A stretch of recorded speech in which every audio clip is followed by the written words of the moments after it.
അസ്സലാമു അലൈക്കും വറഹ്മത്തുള്ളാഹി തആല വബറകാതുഹു. അൽഹംദുലില്ലാഹി വസ്സലാത്തു വസ്സലാമു അലാ അഷ്റഫി റസൂലില്ലാഹി വഅലാ ആലിഹി വസഹബിഹി അജ്മഈൻ അമ്മാ ബഅദ്. എല്ലാ മാന്യ പ്രേക്ഷകർക്കും മുസ്ലിം വിശ്വാസം ചാനലിൻ്റെ മറ്റൊരു വീഡിയോയിലേക്ക് സ്വാഗതം.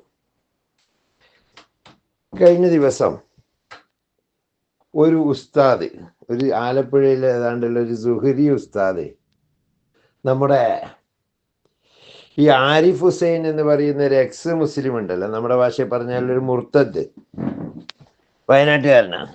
അപ്പം ഇയാളെ വിളിച്ചിട്ട് ഫോണിൽ സംസാരിക്കുന്നു.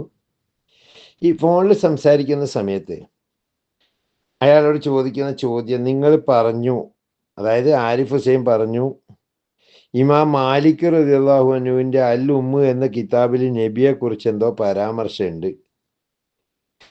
അത് പറഞ്ഞു കൊടുത്തിട്ട് പറഞ്ഞു, പിന്നെ ഈ അൽ ഉമ്മ് എന്ന് പറയുന്ന കിതാബ് ഇമാം ഷാഫിയുടേതാണ് എന്നൊക്കെ പറഞ്ഞ് തെളിവെല്ലാം കൊടുത്ത ശേഷം ഈ ആരിഫ് ഹുസൈനോട് ഈ സുഹരി ഉസ്താദ് ചോദിക്കുവാണ്, ഇതിൻ്റെ മുമ്പ് നിങ്ങളുടെ അറിവിലെ റസൂലുള്ളാഹിനെ ഇത്തരത്തിൽ ആരെങ്കിലും ആരോപണം നടത്തിയിട്ടുണ്ടോ, കുറ്റപ്പെടുത്തിയതായിട്ട് നിങ്ങൾക്ക് അറിയുമോ എന്ന് ചോദിച്ചു.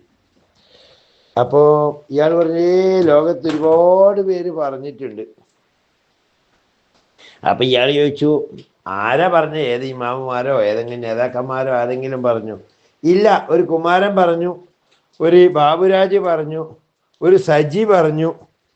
അപ്പം ഇവരൊക്കെ ആരാ?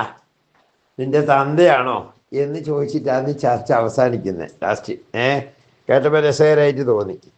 അപ്പം എന്ന് പറഞ്ഞ പോലെ ഇന്നത്തെ വീഡിയോയിൽ ഈ വഹാബികളുടെ പുതിയൊരു ന്യായമാണ് എനിക്ക് മനസ്സിലാകാത്തത്. അതായത് ഇന്നലെ നമ്മുടെ വീഡിയോ കണ്ടിട്ട് ഒരാൾ എന്നെ വിളിച്ചിട്ട് എനിക്കൊരു കമൻ്റ് ഇട്ടിയാണ്, നിങ്ങളുടെ വീഡിയോയിൽ വോയിസേ ഉള്ളൂ, നിങ്ങൾ വീഡിയോ ചെയ്യുന്നില്ല, മുഖമൊന്നും കാണുന്നില്ല, അതിൽ നിന്ന് തന്നെ നിങ്ങളെ വീഡിയോ തട്ടിപ്പാണെന്ന് മനസ്സിലാവും എന്നാണ് ഈ വഹാബി ന്യായം പറഞ്ഞത്. ഞാനും അതേ രീതിയിൽ തന്നെ പറയാന്ന്. ഈ വഹാബിയുടെ ചരിത്രാതീത കാലം മുതലേ പറഞ്ഞുകൊണ്ടിരിക്കുന്ന കാര്യം, കുല്ലു മുഹ്ദസത്തും ബിദ്അ വകുല്ലു ബിദ്അത്തും ഫിന്നാർ. എല്ലാ പുതുതായി ഉണ്ടാക്കുന്ന കാര്യവും ബിദ്അത്താണ്, എല്ലാ ബിദ്അത്തും നരകത്തിലാണ്. അതുകൊണ്ട് പൊന്നാര മക്കളെ, വീഡിയോ ഇടുന്ന ബിദ്അത്താണ്. റസൂലുള്ളാഹിന്റെ കാലത്ത് നിന്ന് പോട്ടെ, നമ്മളെ അബ്ദുൽ വഹാബ് ഉണ്ടല്ലോ, നമ്മളെ മൂത്താപ്പ, അയാളെ കാലത്ത് പോലും വീഡിയോ ഇടുന്ന സമ്പ്രദായം ഉണ്ടായിട്ടില്ല. പിന്നെ ഈ കണ്ട ആളുകളെല്ലാം ഇസ്ലാം സ്വീകരിച്ചത് ആരുടെയെങ്കിലും വീഡിയോ കണ്ടിട്ടാണെന്ന് എനിക്ക് തോന്നുന്നില്ല. ഒരുപാട് പേര് കിതാബുകൾ, ഗ്രന്ഥങ്ങൾ രചിച്ചിട്ടുണ്ട്. പണ്ടൊക്കെ ഈ പറഞ്ഞ ഈ കാട്ടുകള്ളന്മാരായ ഖവാരിജുകളുടെ നേതാക്കന്മാരായ ഈ കെ എം മൗലവി ഉൾപ്പെടെയുള്ളവർ കേരളത്തിലേക്ക് വലിഞ്ഞു കയറി വന്ന ആൾക്കാരുണ്ടല്ലോ, അവരും അതുപോലെ തന്നെ സുന്നി പണ്ഡിതന്മാരും എല്ലാം തന്നെ പ്രഭാഷണം നടത്തുകയായിരുന്നു. ഈ പ്രഭാഷണം കേട്ടിട്ട് മാത്രമാണ് ഇവിടെ ദീൻ എന്തെങ്കിലും ആരെങ്കിലും ഇതിൽ ചേർന്നിട്ടുണ്ടെങ്കിൽ ഉണ്ടായിട്ടുള്ളൂ. അല്ലാതെ വീഡിയോയിൽ ഇപ്പോഴത്തെ കാലത്ത് നല്ല ചുള്ള മൊയ്ലാന്മാരെ മക്കാമിൽ കഞ്ചാവ് വിൽക്കുന്നുണ്ട്, ജാറത്തിൽ ഇതാക്കിയ സെൽഫിയൊക്കെ ഇല്ലേ, അതുമാതിരിക്ക് അവരുടെ താരങ്ങളുടെ ഗ്ലാമർ കണ്ടിട്ടൊന്നും ആരെങ്കിലും ഇസ്ലാം സ്വീകരിക്കുമെന്ന് ആരെങ്കിലും വിശ്വസിക്കുന്നുണ്ടെങ്കിൽ അവർക്കുള്ള പേര് വഹാബി എന്ന് മാത്രമാണ്.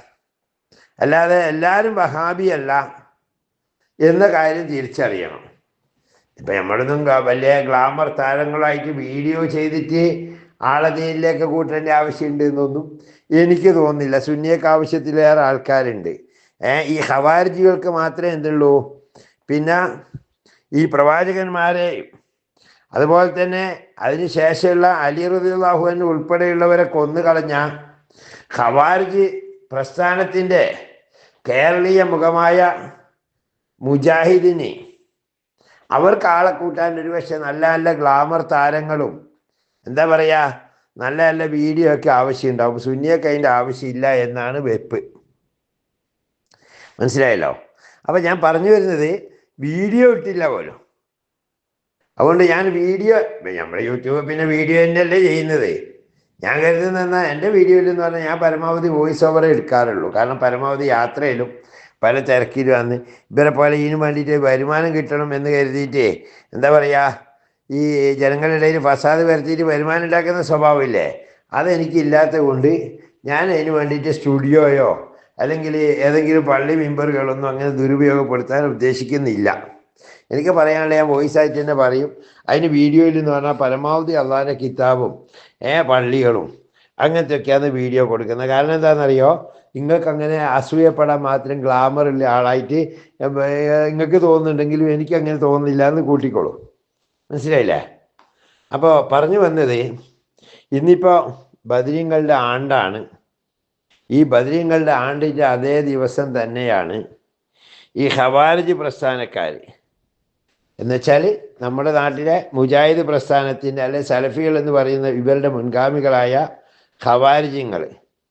എന്താ ഖവാരിജിങ്ങളെ പ്രത്യേകത എന്നറിയോ? അവരെ കൊണ്ട് റസൂലുള്ളാഹിന്റെ കാലത്ത് അവരുണ്ടായിരുന്നില്ല, അബൂബക്കർ സിദ്ദീഖ് റളിയല്ലാഹു അൻഹുവിന്റെ കാലത്ത് അവരുണ്ടായിരുന്നില്ല, ഉമർ ബിൻ ഖത്താബ് റളിയല്ലാഹു അൻഹുവിന്റെ കാലത്ത് അവരുണ്ടായിരുന്നില്ല, സയ്യിദുനാ ഉസ്മാൻ റളിയല്ലാഹു അൻഹുവിന്റെ വഫാത്തിന് ശേഷമാണ് ഈ പ്രസ്ഥാനം രൂപീകൃതമാകുന്നത്.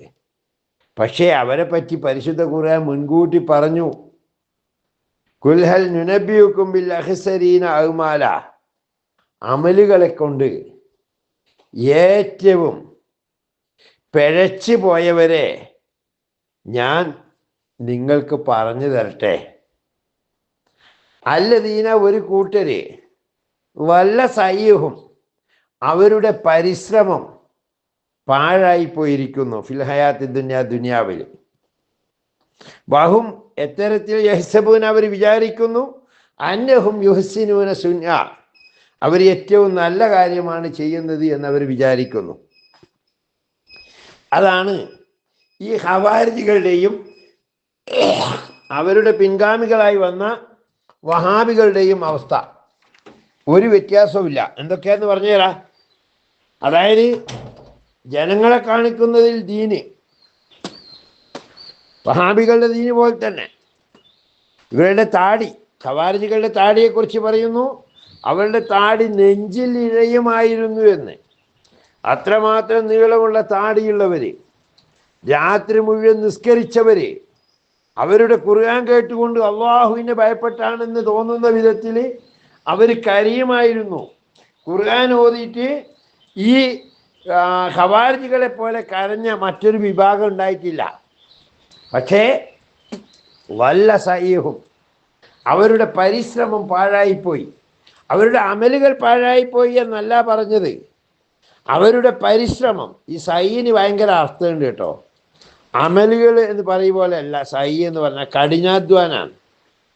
ഈ കഠിനാധ്വാനം അവർ കടന്നില്ലേ, ഇങ്ങനെ പ്രസംഗിക്കുക, ഓരോ മക്കാമിൻ്റെ അടുത്ത് പോയിട്ട് ബാക്കിയുള്ളവർ മുശ്രിക്കുകളാണ്, അവർ പേഴ്ചു പോയവരാണ്, മുശ്രിക്കങ്ങളാണ്, കാഫിര്യങ്ങളാണ്. ഈ മക്കാമ കിടക്കുന്നത് ഒരു കാഫിറാണ്. ഈ മക്കാമിൻ്റെ പിന്നിൽ MDMA കച്ചവടം നടക്കുന്നു. ഈ മക്കാമിലുള്ളത് മറ്റൊരു കാഫിറാണ്. ഈ ഇമാമ് കാഫിറാണ്, ആ ഇമാമ് കാഫിറാണ് എന്നൊക്കെ നേരം വെളുക്കോളിൻ്റെ ആ പകലെന്നില്ലാതെ പ്രസംഗിച്ചു കൊണ്ടിരിക്കുന്ന ആളുകൾ. അവരെ പറ്റി പരിശുദ്ധ ഖുർആൻ പറഞ്ഞു, വല്ല സയ്യുഹും, അവരുടെ കഠിനാധ്വാനം, അതായത് ഈ ഉറക്കൊഴിഞ്ഞിട്ടുള്ള പരിശ്രമം ഉണ്ടല്ലോ, അത് പാഴായി പോയി, ഫിൽ ഹയാത്തി ദുനിയ, ദുനിയാവിൽ. ദുനിയാവിൽ അവരുടെ പരിശ്രമം പാഴായിപ്പോയി. എങ്ങനെ? വഹും യഹ്സബൂന അന്നഹും യുഹ്സിനൂന സുന്ന, എന്നിട്ട് അവർ വിചാരിക്കുന്നതോ, നമ്മൾ ബദരീങ്ങളെ നാളെ ചീത്ത വിളിച്ചു കഴിഞ്ഞാൽ വളരെ നല്ല കാര്യമാണ്. ഓരോരുത്തർ കടക്കാൻ നോക്കുമ്പോൾ ഓർമ്മിക്കും, എന്ത്, ഞാനിന്ന് ആരെയൊക്കെയാണ് കാഫിറാക്കിയത്, ഞാനിന്ന് ആരെയൊക്കെയാണ് കൊല്ലാൻ ആഹ്വാനം ചെയ്തത്, ഞാനിന്ന് ഏതൊക്കെ മക്കാമിനെയാണ് തെറി വിളിച്ചത്, ഞാൻ ഏതൊക്കെ പണ്ഡിതന്മാരെയാണ് ചീത്ത പറഞ്ഞത് എന്നിങ്ങനെ ആലോചിച്ചുകൊണ്ട് കിടക്കുന്ന ഒരു വർഗം. ഇവർക്ക് എതിരെ കൂടെയാണ് ഈ ബദർ ദിനം നാം പ്രഖ്യാപിക്കേണ്ടത്. നിലപാട് വ്യക്തമാക്കണം. നമ്മുടെ പണ്ഡിതന്മാരിൽ ഭൂരിഭാഗവും ഈ വഹാബിയത്തിൻ്റെ കുത്സിത ശ്രമങ്ങളെക്കുറിച്ച് തുറന്ന് പറയുന്നില്ല എന്നതിന് പലരും പല ന്യായവും പറയുന്നുണ്ട്. ചിലർ പറയുന്നു, മുസ്ലിം സംഘടിത രാഷ്ട്രീയത്തിൽ പ്രശ്നമുണ്ടാക്കാതിരിക്കാൻ വേണ്ടി കണ്ണടക്കുകയാണെന്ന്. അങ്ങനെ കണ്ണടച്ച പാരമ്പര്യം ഇസ്ലാമിനുണ്ടോ എന്ന് ഈ പണ്ഡിതന്മാർ തന്നെ ആലോചിക്കണം. കാരണം ഈ മുഹമ്മദ് ബിൻ അബ്ദുൽ വഹാബ് എന്ന് പറയുന്ന ഖവാരിജ് പ്രസ്ഥാനത്തിൽ നിന്ന് കടന്നുകൂടി ഈ പറയപ്പെട്ട അത് മുജാഹിദ് പ്രസ്ഥാനം ഉണ്ടാക്കിയ ആള്, അയാള് ലോക മുസ്ലിങ്ങളെ എല്ലാവരെയും കഫറ കഫറ കഫറ എന്ന് പറഞ്ഞുകൊണ്ടിരുന്നപ്പോൾ അയാളുടെ ഒരു ജ്യേഷ്ഠൻ ഉണ്ടായിരുന്നു, സുലൈമാൻ ഇബ്നു അബ്ദുൽ വഹാബ്. ആ മനുഷ്യൻ വലിയ പണ്ഡിതനായിരുന്നു. അദ്ദേഹം ഒരു പുസ്തകം എഴുതി. ആ പുസ്തകത്തിൽ അദ്ദേഹം പറയുന്നുണ്ട്, അത് പുസ്തകത്തിന് പേരിട്ട എന്തോ, ആദ്യ ഭാഗം എനിക്ക് ഓർമ്മയില്ല, റദ്ദുൽ വഹാബിയ, വഹാബി പ്രസ്ഥാനത്തെ ഗണ്ണിക്കുക എന്നതാണ്. എന്നിട്ട് ആ പുസ്തകത്തിൽ അദ്ദേഹം പറഞ്ഞു, ഈ അബ്ദുൽ വഹാബ് നാട്ടുകാരെ നിങ്ങൾ വിചാരിച്ച പോലെയല്ല.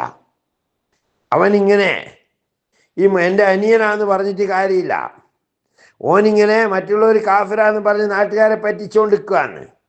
അവനാണ് കാഫിർ. അതുകൊണ്ട് നിങ്ങളാരും അവൻ്റെ വലയിൽ വീഴരുത്, അവൻ ഖവാരിജ് പ്രസ്ഥാനക്കാരനാണ് എന്ന് പറഞ്ഞുകൊണ്ട് ഈ മുഹമ്മദ് ബിൻ അബ്ദുൽ വഹാബിൻ്റെ ജ്യേഷ്ഠൻ സുലൈമാൻ ബിൻ അബ്ദുൽ വഹാബ് എന്നവർ വരെ പുസ്തകം എഴുതി. അപ്പം നമ്മുടെ വീട്ടിലായാലും കുടുംബത്തിലായാലും വഹാബികൾ കയറിയോ അനുവദിക്കാൻ പാടില്ല, ഒരു തരത്തിലും അംഗീകരിക്കാൻ പാടില്ല. അത് ഖവാരിജ് പ്രസ്ഥാനത്തിൻ്റെ വിത്താണ്. കാരണം നമ്മൾ പലരും കണക്ക് കൂട്ടിയിരിക്കുന്നത്, നമ്മൾ തറാവി 20 നിസ്കരിക്കുമ്പോൾ ഓരോ 8 നിസ്കരിക്കുന്നുണ്ട്, പോട്ടെ ഇനി ഒന്ന് നിസ്കരിച്ചിട്ടില്ലെങ്കിൽ കുഴപ്പമില്ല വിട്ടേക്ക്. വേറെ ചിലര് നമ്മൾ കുനൂത്ത് ഓതുമ്പോൾ അവർ കുനൂത്ത് ഓതുന്നില്ല, പോട്ടെ അവൻ കുനൂത്ത് ഓതില്ല എന്ന് വെച്ച് ഇവിടെ എന്താ പ്രശ്നം? വേറെ ചിലര് അവര് ഖുത്ബ മലയാളത്തിലാണ് ഓതുന്നത്, നമ്മൾ അറബിയിലല്ലേ, അതല്ല പ്രശ്നം. അതൊന്നുമല്ല പ്രശ്നം. ഇവർ ലോക മുസ്ലിങ്ങളെ, മുൻഗാമികളായ ഇമാമുമാരുൾപ്പെടെയുള്ളവരെ കാഫിറാക്കുകയും അങ്ങനെ പറഞ്ഞവരെ കൊല്ലുകയും അവരുടെ രക്തം ഹലാലാക്കുവാൻ ശ്രമിക്കുകയും ചെയ്ത ഖവാരിജ് പ്രസ്ഥാനത്തിൻ്റെ പിൻഗാമികളാണെന്ന് തിരിച്ചറിഞ്ഞ് ആരെങ്കിലും ഇത്തരം വിവരക്കേട് കൊണ്ട് ഈ ശപിക്കപ്പെട്ടവരുടെ കൂട്ടത്തിൽ കൂടിയിട്ടുള്ളോ അവർ പിന്തിരിയാൻ ശ്രമിക്കണം. അതാണ് ഈ ബദർ ദിനം നമുക്ക് നൽകേണ്ട സന്ദേശം. അള്ളാഹു അനുഗ്രഹിക്കട്ടെ. വാഹിർ ദഅ്വാനാ അൽഹംദുലില്ലാഹി റബ്ബിൽ ആലമീൻ. അസ്സലാമു അലൈക്കും വറഹ്മത്തുള്ളാഹി വബറകാതുഹു.